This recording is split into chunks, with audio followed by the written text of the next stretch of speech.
Hello everybody and welcome back to a brand new video. We just hit 41.2k subscribers. Let's get to 42k. Please like this video down below and subscribe to the channel. But before we get started, I have to tell you guys about my friends over at Lear Capital.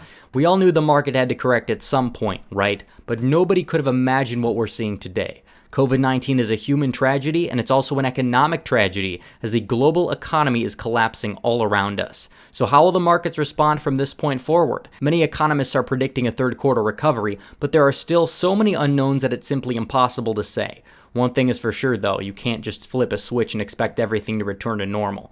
However, headlines are suggesting there's an upside, and the next upside is gold. If you want to make money in 2020, gold and silver are looking like good bets according to MoneyWeek, and that's why many Americans are making the decision to diversify into gold. Since 1997, Lear Capital has been America's top destination for gold, IRA, and precious metal sales. Mention this channel and receive a free silver coin with your first purchase. Call 800-819-2495 now. We will show you how easy it is to buy, sell, or trade your metals. Call 800-819-2495. That's 800-819-2495, or submit a request from the link in the description.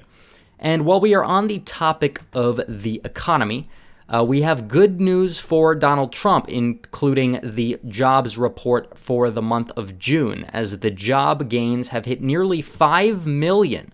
This smashes the previous expectations, as unemployment has fallen from, I think it was 15% a couple months ago. They expected it to fall to 12.4. Now it has fell to 11.1%. So that's like, those are levels you saw in like 2010, 2011. So we are recovering fairly fast. And you see this here. Non-farm payrolls rose by 4.8 million in June. This was much better than the expected increase, which was originally 2.9 million. So we see this, and it's almost like it's a theme with Donald Trump. It's like every time there's a jobs report that comes out, they expect there to be some sort of modest increase or stagnation, and then it always overperforms. This overperformed it by several million jobs, smashing records, and those on temporary layoff fell by 4.8 million in June to 10.6 million after a decrease of just 2.7 million in May. So this is a good thing. Obviously, it doesn't really matter if you're a Republican, you're a Democrat, independent. Our economy is doing well. Our economy is slowly starting to come back. That is a good thing. However, will it be permanent? I'm going to get to that in a minute. But in terms of this, it seems like it's good, as the jobs numbers outperformed the expectations, and they revised the numbers from May up a little bit by 190,000, but the June total smashed the previous record, which was set in May, and there's all these questions. Could they continue to grow? Could we see our unemployment rate fall below 10% by November? And if that's the case, Trump should see a little bit of a boost based on how the economy is recovering. Obviously, this mainly has to do with states reopening their doors, reopening businesses as unemployment claims begin to drop, as people get their jobs back. So it's not affecting as many people as was previously expected. Some people said 40% unemployment could actually be on the table, but it seems like we're still stuck at 11, and there's some talk about how the numbers are a little bit higher than they really are. You have the U6 rate and things like that, but still, every state is in some sort of opening sequence to reopen the state, and that benefits everything in terms of the economy. You can look at the Dow. Obviously, this is the 5-year long-term gains. So you did see a big drop. All of the rise seen under Trump nearly evaporated overnight. It went from 29,000. We were so close to 30K. It dipped down into the high teens of thousands, which was still, I believe, higher than Election Day, but still was not doing very well. However, the economy since recovered. You saw the stimulus checks come out. You saw the economic stimulus. Roughly right now, we are at 26,000 Dow. 30K by Election Day is technically a possibility, although we will talk briefly about the cases that are happening that could cause some sort of turmoil. So I say that this is a good jobs report. However, there's still a little bit of a catch to it. And will it be good for Trump? There's a big chance that it could be. Obviously, the jobless rates are falling. You look at this article, you're seeing retail gain a big boost. That's good. Education gaining a big boost. Manufacturing was up 356,000. So some people are going back to work. They're getting their jobs back. Average hourly earnings fell 1.2% from May, which was a bad thing. However, they're still up from 5% from a year ago. The average work week slipped by 0.2 hours to 34.5 hours. So that's kind of the stagnation news that we have here. But either way, overall, it was a fairly good jobs report for not only the president, but the entire country, and the stocks are going up fairly. So obviously the last week or two has been a little bit tumultuous, a little bit of volatility there. But stock market being up is good for most people, because even though the left likes to claim that only the rich own stocks, which the rich own a disproportionate amount of them, people have stocks in their pensions, their 401ks. That's why a lot of people were panicking. But I told people to hold on to some of their stuff, and you're seeing a little bit of a recovery happen, a little bit of one. But there's big question marks here, because you look at cases in America, and you are seeing more daily cases now than we're seeing ever in terms of the virus. Now, you look at this and you see this here, and you're saying, well, this is huge.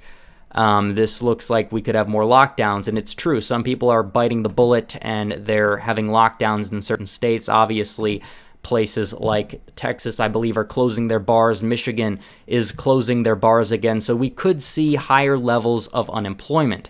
However, is this something that the American public should be super worried about? Well, the death rate currently now is on a downward trajectory. Could this change because deaths are a lagging indicator? Potentially, but we'll just have to see, because testing is way up. Testing has skyrocketed since then. But it really depends. Obviously, when you look at a state like Florida, if we want to look at Florida here, which is a state that has a giant number of new cases, I think it's like rising really fast because they were doing so well for so long. But there's more cases reported now, like 20-fold, since there were at the peak of the virus nationwide, which was roughly April 17th. But if you do look at the deaths, which are a lagging indicator, they're not up that high. So a lot of this could be due to testing, but time will tell. There's some hospitalization data that hasn't been released yet. It's going to be released next week, I believe so. So the American public is going to have to look at this then, and will be able to make a decision. Personally, when it comes down to all this lockdown stuff, I think that people are taking it a little bit too far. Again, I would like for people to take precautions. Obviously, wash your hands. If you have symptoms, stay home and things like that, and avoid the elderly. But are lockdowns really the answer? Well, personally, I'm not entirely sure that they save too many lives. Obviously, they save some lives of people that do stay home. Obviously, they're not going to be going out. But again, I think people voluntarily should be able to make decisions for themselves without hearing the left complain about everything, especially when it comes to masks, because we've seen studies that have proven there's no real definitive evidence that wearing masks actually prevents the virus spread. It's kind of a mixed bag on that. Some studies say it barely does it. Some studies say that it doesn't really protect from it at all. So we're really going to have to watch the curve over the next couple of weeks. Obviously, some numbers could be technically inflated because of higher amounts of testing. And you see this here as the numbers have skyrocketed over the past couple of weeks.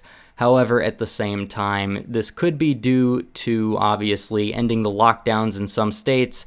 However, it could also be due to testing. Time will really tell. If you want to look at a state like Iowa, which really didn't have a whole lot of lockdowns, really didn't have a whole lot of mask requirements, you see lower amounts of cases. And yes, Iowa is a very non-population dense state, but that's beside the point. We're looking at when the cases have been skyrocketing, and they have a lower amount of cases. So is wearing the masks really going to be that preventative? Is our lockdowns going to be that preventative? Well, who really knows? We really don't know. You see some countries have higher lockdown restrictions than others, and some of the countries that have lower lockdown restrictions don't have that many cases. So it's really a mixed bag. There's a whole big debate over whether social distancing versus full quarantine, which one of those is really more effective. Personally, I would just like to leave everything open kind of the way it is now for, I guess you would say, the rest of the year. Kind of have everything open, have stores open, you can go get a haircut, you can go to the bar, but you still have to take precautions, and they take your temperature at the door and stay home if you have symptoms. and stuff like that. I think that's a much better way to look at handling the virus, and I think that's a much better way of actually getting things done. So either way, this is going to be a big debate because a new round of lockdowns could actually doom the economy again. Consumer confidence is going to go way down. So it kind of, you have an ethical issue. Is it livelihoods versus potential lives that may or may not be saved? That's going to be the moral debate throughout the rest of not only the election, but until this virus is over. And it could be over a long, long time from now at this rate. So we'll have to look and wait and see. Will there be a vaccination available to the public within a year or so? It's a whole mess. And I'm not going to sit here and claim that I'm an expert on the whole entire disease.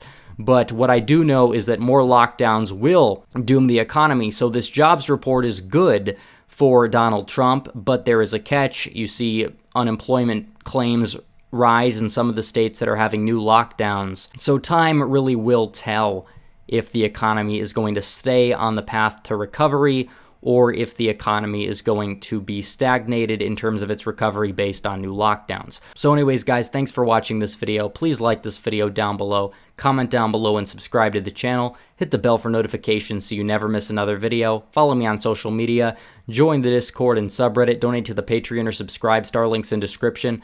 As always, guys, thanks for watching. Red Eagle, out.